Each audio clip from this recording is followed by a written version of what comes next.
The sinking of the Bismarck left viewers breathless with its epic war imagery. But the actors of the film survived and perished in tragedies that no one could have predicted. They lost their homeland, freedom, and the light of life. And finally, they met a crushing death. What actually happened? Let's remember them and honor their legacy.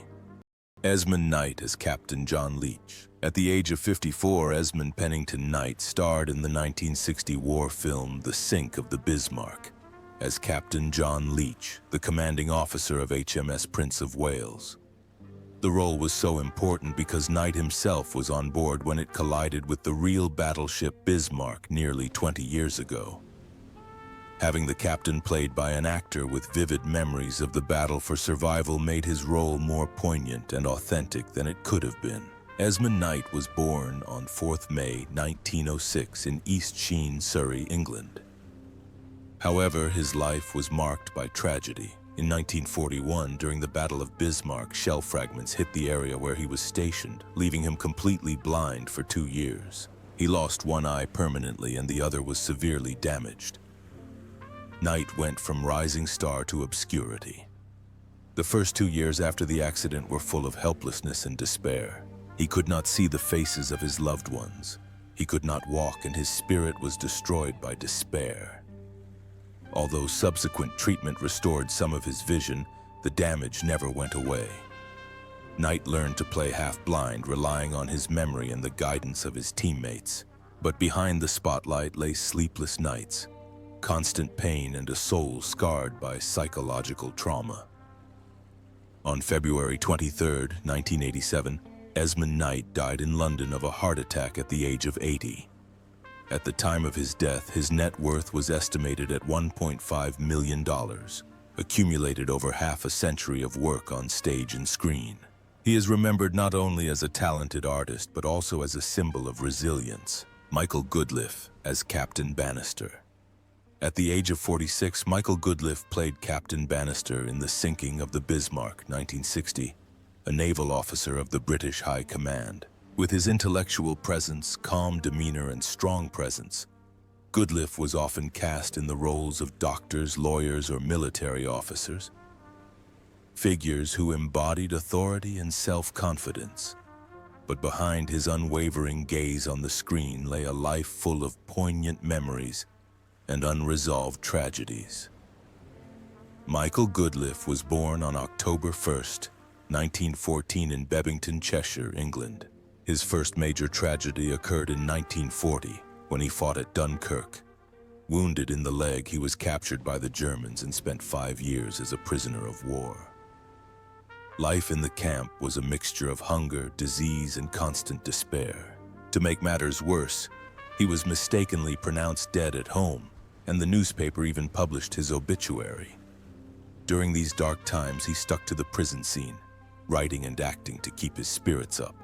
But when the war ended, he returned with deep psychological scars, carrying with him terrifying memories that will never fade. After the war, Goodliffe had a successful career, appearing in over 100 roles. However, past traumas and depression continued to haunt him. He turned to alcohol to calm his thoughts, but the bitter drink only plunged him deeper into despair.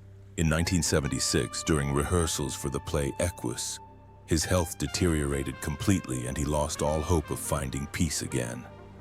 On March 20th, 1976, on a gloomy afternoon at Atkinson Morley Hospital, Goodliffe threw himself down the stairs and tragically ended his own life. He was 61 years old. He left a wife, Dorothy Margaret Tyndale, 3 children, and an estate estimated at $800,000.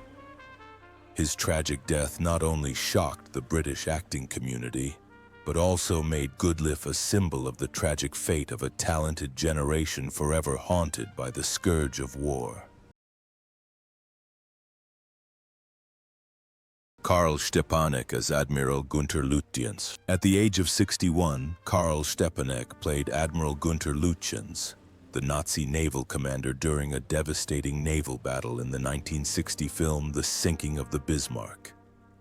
His cold, stoic appearance and commanding voice imbued the character with terrifying authority. It wasn't just an on-screen villain role. It also reflected his own struggles and internal conflicts.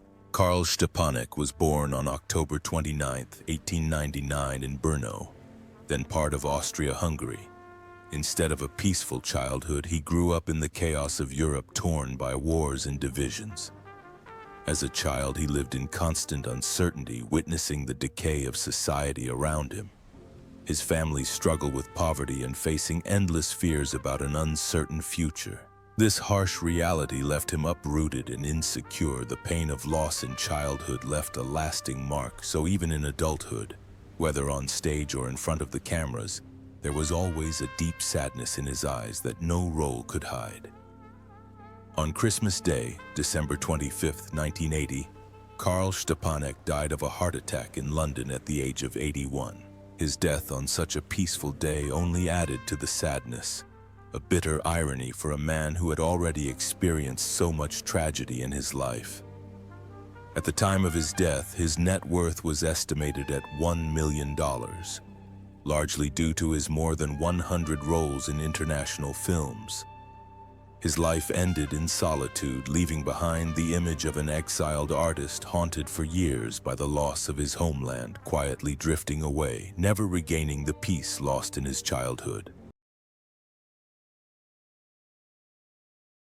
Dana Winter as Second Officer Ann Davis. At the age of 29, Dana Winter played Second Officer Ann Davis in the 1960 film The Sinking of the Bismarck. With her elegant beauty, penetrating gaze, and calm demeanor, she was not only the only female character in the film, but also a symbol of courage before the war. This role helped Dana Winter win the hearts of international audiences and established her as one of the most distinctive actresses of the 1960s. Dana Winter was born in Berlin on June 8, 1931. However, her personal life was full of difficulties, especially in her marriage. In 1956, Winter married Hollywood lawyer Greg Bautzer and seemed to have found stability. But the lure of Hollywood soon turned into a bitter struggle within the walls of their palatial mansion. A son was born to them, but the marriage quickly fell apart due to irreconcilable differences. Her last years were marked by property disputes, custody battles, and bitter words that exhausted Dana. In 1981, the marriage ended in divorce, leaving Dan with emotional wounds in Hollywood that never healed. Behind the star's proud smile were hidden silent tears, the likes of which the public had never seen before. Dana Winter died on May 5, 2011 in Ojai, California at the age of 79 after a long battle with congestive heart failure. Her net worth was estimated at $3 million at the time, the result of a career spanning more than 4 decades, starring in classics like The Body Snatchers. The last touching photo shows him dying peacefully.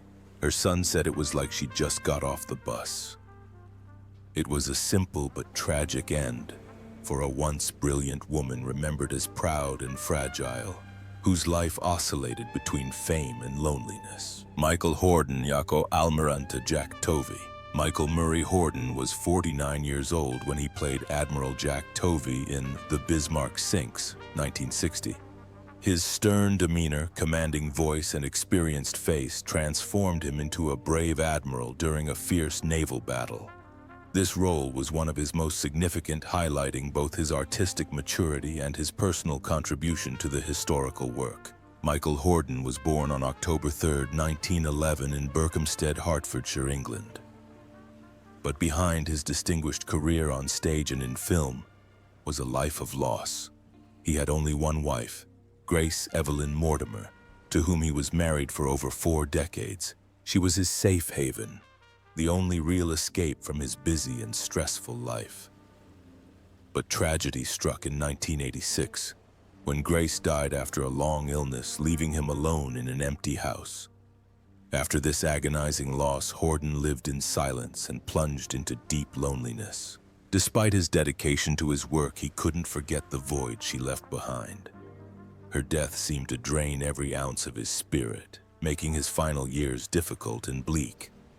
On May 2, 1995, Michael Hordern died in Oxford, England, aged 83, after years of battling chronic kidney disease.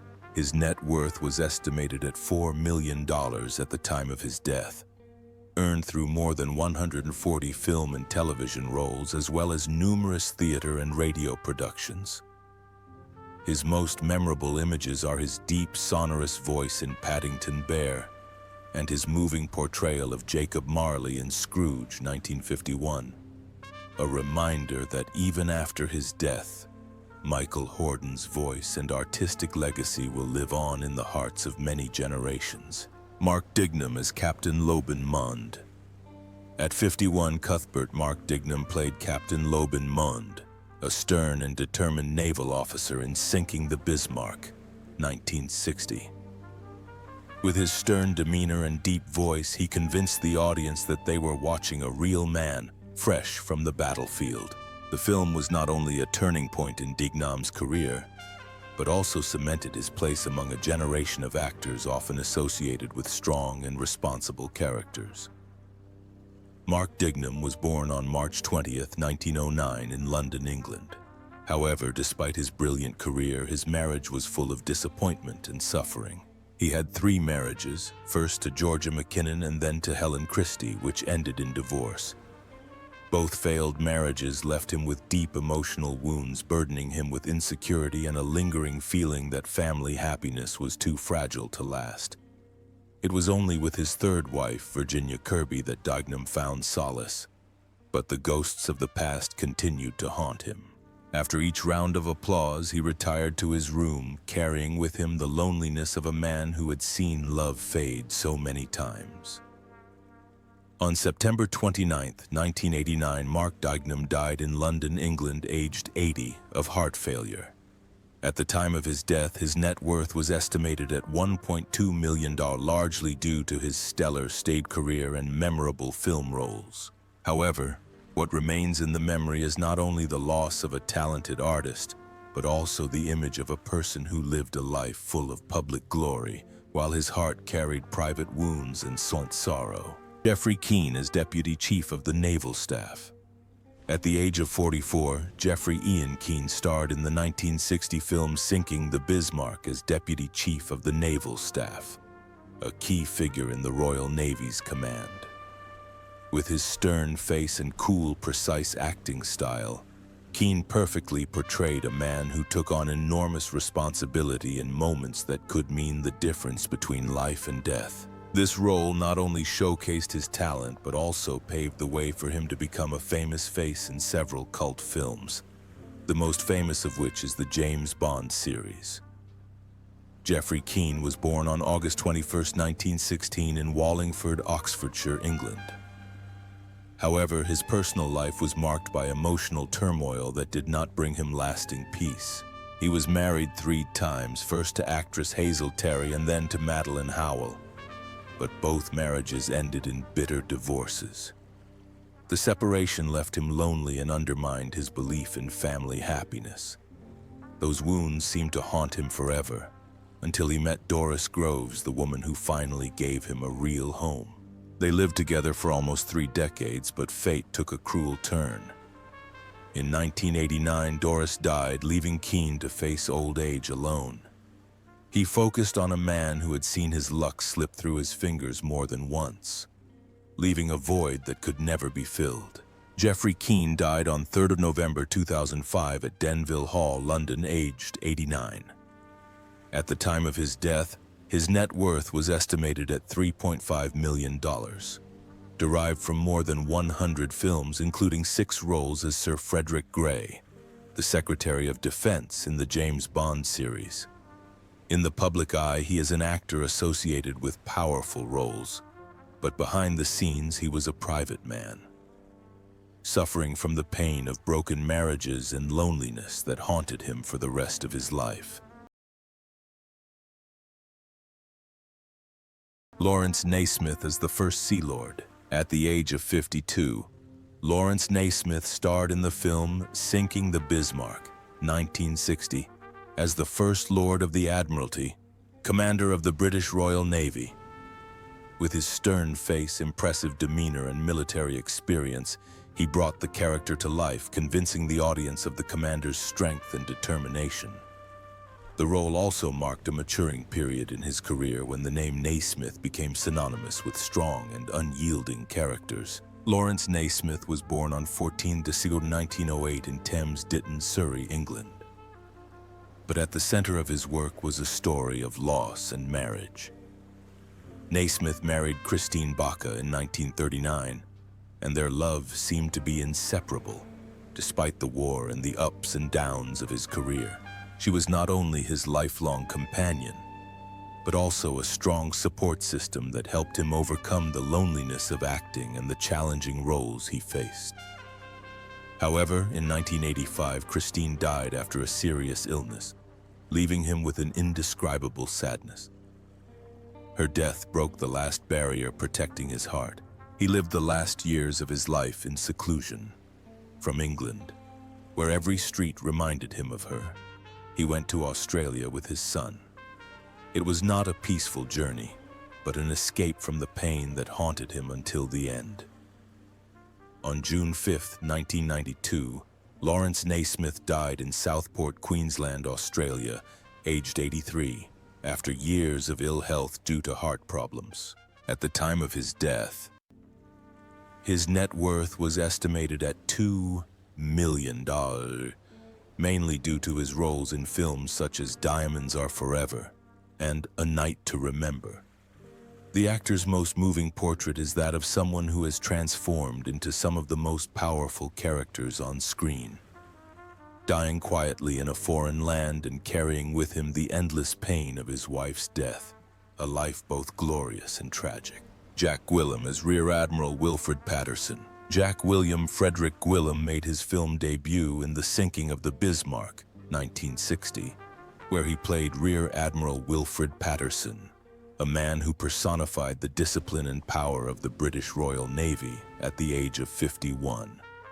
With his tall stature, robust build, and imposing looks, he convinced the audience that he was a real officer and not just a role. During this period, Gwillim became a familiar figure in war films and epics. Jack Gwillim was born on December 15, 1909 in London, England. However, his personal life was difficult and full of sorrow, especially in his marriage. In 1943, he married Peggy Ballard, who supported him during the difficult war years and bore him 2 children. However, their happiness was disrupted in 1958 by Peggy's death, and the Gwills were left with the burden of raising the family. The sudden loss devastated Gwillim, who had to assume the role of both father and mother, maintaining a strong stance in front of his children, but bearing his grief in silence. Although he later remarried to Olivia Selby and had another child, the wound of his first wife's death never healed and cast a shadow over his most famous years on stage and screen. Jack Gwillim died on July 2, 2001 in Los Angeles, USA at the age of 91 after years of battling health problems. At the time of his death, his net worth was estimated at $1.5 million, thanks in large part to a decades-long acting career that included such masterpieces as Lawrence of Arabia, Patton, and Clash of the Titans. The image of an actor with a strong presence but at heart, a man who spent his life haunted by the memory of his late wife, a tragedy that made his journey both heroic and painful, became etched in the public consciousness. Maurice Denham as Commander Richards. At the age of 51, Maurice Denham starred in Sink the Bismarck, 1960, as Commander Richards, a dedicated and determined naval officer in search of a German battleship. His performance was calm yet expressive, reflecting the seriousness and depth he brought to each character. This happened at the height of Denham's career when he was already a familiar face in British film, theatre, and radio. Maurice Denham was born on 23 December 1909 in Beckenham, Kent, England. After leaving the show, however, he carried with him a sadness that no amount of professional success could erase. A family tragedy. In 1936, he married Margaret Dunn and had 3 children, building seemingly lasting happiness. However, tragedy struck when his daughter Virginia died in an accident, leaving a wound in Denham's heart that never healed. He confided to his friends that the loss was a crushing blow, that made all the laughter on the stage and the applause in the theater seem distant and empty. He set to work, carefully writing notes on each reel as if to fill in the blank. But the more he worked, the more he realized the loneliness and emptiness of his hometown. The loss of his son cast a silent shadow over the rest of his life, a shadow that the public never really saw. On 24 July 2002, Maurice Denham died of natural causes at Denville Hall, London, aged 92. At the time of his death, his net worth was estimated at $1.8 million, the result of nearly 7 decades of tireless dedication to theater, film, and radio. It remains the most vivid image of a dedicated artist whose voice and face have become familiar to generations of listeners. But deep down, he's also a grieving father whose life lost forever was both glorious and tragic. Jack Watling as Director of Communications. At the age of 37, Jack Stanley Watling starred in Sinking the Bismarck 1960 as a liaison officer who played a key role in relaying orders during the most tense moments of the battle. Although he was only a cog in the vast machine of the Navy, his character emphasized the importance of every me in a life-and-death situation. And Watling captured this meaning perfectly with his authentic and disciplined performance. Jack Watling was born on January 13, 1923 in Chingford, Essex, England. His marriage appeared to be a happy one, though not without problems. He married Patricia Hicks in 1947, and together they raised 5 children. Among them was Deborah Watling, best known for her role in Doctor Who. However, the success of her children meant that the family was constantly under the spotlight. At times, her career stalled, and financial pressures combined with the responsibilities of raising a large family left Watling mentally and physically exhausted. His last years became even more tragic when he was diagnosed with cancer, which forced him to suffer in silence. He tried to remain composed in front of his family, but deep inside he felt a pain that only he could bear. Jack Watling died on May 22, 2001 in Chelmsford, Essex, England, aged 78, after a long battle with cancer. At the time of his death, his net worth was estimated at $1.5 million, amassed during a career spanning more than 6 decades on stage, film, and television. We remember him primarily for his dedication as an actor, but also as a person who quietly bore the burden of family and illness and died quietly. His passing left fans with deep sadness and grief. Behind the legend of the sinking of the Bismarck lie stories of artists consumed by fate and tragedy. They are gone, but their legacy and pain will live on forever. Which story bothers you the most? Share your thoughts in the comments, and don't forget to subscribe to our channel to discover more tragic stories hidden behind the scenes.